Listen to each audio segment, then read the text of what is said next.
عليكم ورحمة الله وبركاته. سبحانك اللهم ربي وبحمدك، سبحانك ربي العظيم. اللهم صل وسلم وبارك على سيدنا محمد. أحبائي الكرام، رب العالمين في كل مكان يا رب دايما من نجاح لنجاح وتبقوا في أفضل حال إن شاء الله رب العالمين.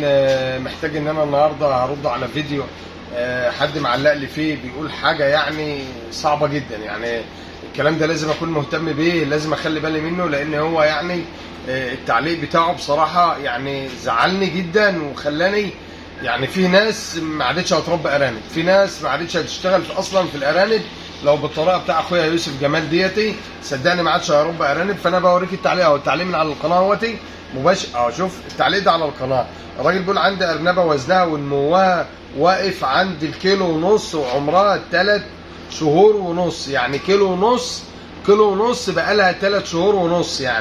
يعني ده خلاص، ده بيعلف بس في الفاضي. ده كلام الراجل اهوتي، انا هوريه لحضراتكم تمام. وحطيت فيتامينات واملاح وكل حاجه ومفيش زياده. ايه العمل؟ يعني التعليق اهوتي قدام حضراتكم اهوتي برضه اهو قدام الكاميرا اهو باين واضح تمام. ده التعليق بتاع اخويا وحبيبي. طبعا انا مش هقول ان النمو والتحويل والكلام ده اساسه علف، مفيش فيها كلام. احنا بنتكلم ان العلف يكون كويس، العلف بيحول كويس، فالدنيا بتمشي معاك كويس، الوزن بيمشي بمعدله حلو، بتبيع على 60 يوم، بتبيع على الكلام ده، مفيش فيه مشكله. طيب احنا كل حاجه يا جماعه برضه هنرميها على العلف. يعني راجل بقاله 3 شهور ونص، 3 شهور ونص ووزنها كيلو ونص، دي معقول تبقى مشكله علف؟ ده حتى لو بياكلها يعني ده لو بياكله هو اولا. يعني انا ما اعرفش يوسف والله، لحد برضه يظن ان هو بياكل علفنا ولا حاجه. لا ده ما انا ما اعرفش يوسف. هو يوسف متابعني على القناه وبعت لي السؤال، فانا اهتميت لان لقيت ان يوسف بيخسر او 3 شهور ونص والارنبه لسه كيلو ونص كده. بس انت لو بتعلف عزك الله يعني شويه حشيش، شويه حاجه خضراء، بتاكلها بطاطا، بتاكلها اي حاجه من دي، يعني مش هتقعد 3 شهور ونص كيلو ونص. يعني كده كتير جدا. 90 يوم و15 يوم 110 105 يوم ولسه كيلو ونص. مش مع يعني ده الكلام ده صعب. انا مصدقك يا يوسف، بس انت الغلطان. ما تزعلش مني. غلطان ليه؟ لازم تدور على السبب وتشوف انت ماشي بتعمل ايه عندك. علقت لنا علشان نرد عليك. ده حاجه كويسه ان انت بتدور وبتبحث. طيب بص يا عم يوسف، صلى على النبي. احنا بنقول الكلام ده مش ليوسف بس، بنقول الكلام ده لكل الناس. وانا سعيد جدا ان انت معلق لي على القناه، وسعيد جدا ان انت معايا على القناه، وسعيد جدا ان انت مهتم وبتتفرج على فيديوهاتنا. ده حاجه تشرفنا والله يا حاج يوسف. بس انا عايز اقول حد يركز معانا كده بقى لله، ان احنا هنعمل ايه علشان التحويل ده. رقم واحد، ركز معايا بقى. واحد، انا اجيب ذكر كويس. واحد، هتقول لي الذكر والتحويل، واقول لك الذكر مهم جدا في التحويل. انا لما اجيب ذكر ضعيف وقليل ويكسر لي على الامهات ويجيب لي ارنب قد كده، ارنب قد كده، طب ما هو مش هيحول. من عند الولاده، من يوم الولاده انا بعرف ان الارنب ده مش هيحول. حتى لو ما باكلوش علف، لو باكله سكر مش هيحول، لان اصلا الارنب جاي ضعيف وقد كده، هياخد وقت تحويل. ما هو ده حقيقه. يبقى انا عايز ذكر كويس، ذكر يكون 4 كيلو وبيكسر وحلو، ذكر 3 كيلو ونص وبيكسر وحلو. اجي ابص الاقي الذكر جايب الارنب بتاعه قد كده كويس حاجه. امسك الارنب الاقيه كده كبير معايا وهو لسه مولود، الاقيه كويس. يوم واتنين الاقي الارنب بيتحول معايا في قلب الولاده، بيزيد بيتحول. ده السبب فيه الذكر. السبب فيه الذكر، ان الذكر مليان وظهره مليان ووزنه حلو، فبيجيب عيال ضخمه. زي بالظبط لما يكون فيه راجل ضخم كويس والام برضه معقوله، بيجيب عيال كويسه. دي ما فيش فيها كلام. فانت لازم تنقي الذكر كويس علشان يحول معاك بعد كده كويس. مش انا اجيب ذكر يجيب لي ارانب قد كده وام رضعتها تعبانه تقعد ترضع فيهم، وفي الاخر اقول ده العلف كويس. انا ما اعرفش يوسف بيعلف علف ايه، بس في الاخر اقول العلف مش كويس. لا ابدا. طب ما انت حطيت فيتامينات وحطيت املاح وحاولت تكمل العلف اللي عندك، برضه الارنب ما زادش. يبقى هنا السلاله يا هنا بقى نرجع للسلاله، اصل ما فيش سلالات بيور، انا ما بكلمش بقى على البيور ومش بيور، انا بنقي السلاله عندي في المزرعه، بجيب ذكر كويس 3 4 نتيان، النتايه اللي تولد معايا وترضع عيالها وعيالها كويسين اسيبها، النتايه اللي تلاقيها بترضع وتعبانه وعيالها ما بيكبروش اتخلص منها. دايما احافظ ان انا اسيب الحاجه اللي تشتغل عندي كويس، الحاجه اللي بتديني كويس، الذكر اللي بيديني انتاج كويس احافظ عليه. عندي 3 ذكوره فيهم ذكر ما بيدينيش انتاج كويس، مع الف سلامه، سكينه واحطه في صينيه بطاطس ابيعه في اللحم، ما اذيش غيري واديهوله. وعين دايما عندي ذكر كويس. خلي بالك اما السلاله انت تنقيها وتخليها كويسه وتجيب ذكوره تشتغل تمام وتجيب ارانب تشتغل تمام، كل ما يجي لك حد ياخد منك نتايتين، ياخد منك ذكرين، ياخد منك حاجه، برضو السلاله بتاعتك بتبقى كويسه، بتتعرف، الناس بتعرفك، بتدور عليك.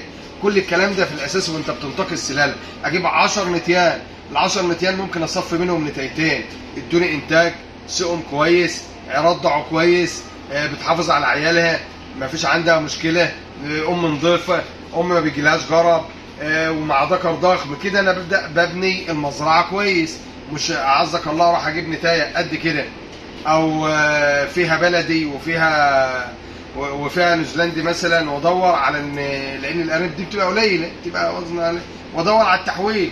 طيب انت هتشتغل بارانب نيوزيلندي على دماغي، مفيش فيها مشكله، هات لهم ذكر هاي بلس كبير، هتلاقي التحويل بقى كويس. هتشتغل بذكر نيوزيلندي، هات ارانب، هات نتيان هاي بلس بترمي، علشان الامور تبقى كويسه ماشيه معاك حلوه، الدنيا تمشي معاك كويس، تبقى عارف انت بتعمل ايه في مزرعتك، مش شغال وخلاص، مش بدور ان انا خلاص بقى عندي ارانب وبس، لا المزرعه محتاجه شغل، محتاجه انت عارف بتعمل ايه.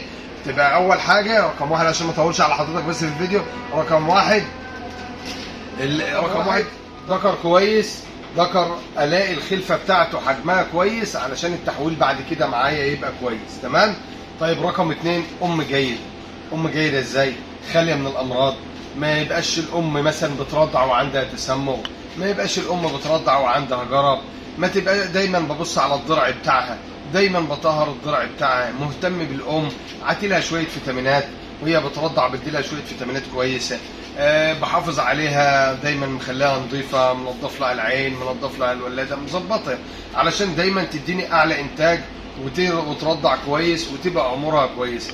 طيب الام ديت مثلا عندي ام جابت اكتر من 10 وام تانية جابت اقل، فباخد منها، لان برضو عما يبقى الام عندها عدد كبير برضو التحويل بيبقى قليل بعد كده، عشان برضو حضرتك تخلي بالك من النقطه دي. يعني ام مثلا جايبه 11 12، تيجي تبص تلاقي التحويل 11 12 قليل ضعيف، لان الام اصلا يعني اقصى ام مثلا عندها 10 حلمات، طب عندها ما بين زياده، فانت برضو بتخف من نفسك وتشتغل يعني توزعهم، علشان برضو الام كل ما يكون الام عندها اقصى عدد 8 كل ما تبقى الرضاعه كويسه جدا، كل ما تطلع ارانب زي الفل والتحويل يبقى معاك زي الفل. يبقى رقم 2 برضو عشان ما اطولش على حضرتك، ام جيده، ترضع كويس، حنينه، ما عندهاش مشاكل صحيه، بديلها فيتامينات كده، بعد كده اما اجي هنقل وافطم الاقي التحويل كويس. طيب رقم 3 ركز معايا الله يكرمك في النقطه اللي جايه دي مهمه جدا، ما اجيش 28 يوم وافطم الارانب، مش هيحولوا، مش هتلاقي تحويل عندك، وبتاكل 28 ده هي عندها يومين وهتولد يا عم محمد، وما اقدرش اسيبهم مع امهم اكتر من كده. يا حبيبي وانت بتلقحها ليه بدري؟ يا حبيبي انت بتلقحها ليه بدري؟ انا لما لقحها بدري وجابت لي 10 حتات 8 حتات ونقلتهم 28 يوم وهي ولدت، لا اللي في قلبها ما هيش عارفه تغذي اللي في بطنها ولا عارفه تغذي اللي معاها، فانا باخدهم ضعفانين وبالهم هنا واحطهم هنا لا مؤاخذه يعني، واحطهم وما يزيدوش، واللي ولدتهم صحيا تعبانين، يبقى انا خسرت الولدتين، يبقى انا خسرت مجهود 90 يوم. يبقى انا ليه بعمل في نفسي كده؟